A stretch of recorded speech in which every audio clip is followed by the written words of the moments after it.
السلام علیکم۔ P S L میں آج بارش کا خدشہ ہے، جس کے باعث اگر میچ بے نتیجہ رہا تو لاہور فائنل کھیلے گی۔ انتہائی حیران کن خبر آ گئی۔ کیا آپ حالات حاضرہ سے آگاہی حاصل کرنا چاہتے ہیں؟ خبر کے پیچھے چھپے اصل حقائق جاننا چاہتے ہیں تو ابھی سبسکرائب کیجئے دل مل پاکستان کو اور ساتھ ہی گھنٹی کے نشان پر کلک کر دیں۔ آپ کو بتاتے چلیں کہ پی ایس ایل 7 کے دوسرے ایلیمنیٹر میں آج لاہور قلندرز اور اسلام آباد یونائیٹڈ کے درمیان میچ کی تیاریاں مکمل کر لی گئی ہیں۔ لیگ کا اہم میچ بارش سے متاثر ہونے کا خدشہ ہے۔ محکمہ موسمیات نے لاہور میں آج شام کو بارش کی پیشگوئی کر دی۔ بارش سے میچ متاثر ہونے کی صورت میں میچ کے اوورز کم ہوں گے۔ میچ بے نتیجہ رہنے کی صورت میں لاہور قلندرز فائنل میں پہنچ جائے گی۔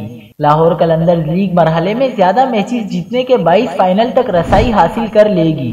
پی سی بی نے 27 فروری کو فائنل میں بارش کی صورت میں اضافی دن رکھا ہے۔ آج کی فاتح ٹیم ملتان سلطانز کے خلاف میدان میں اترے گی۔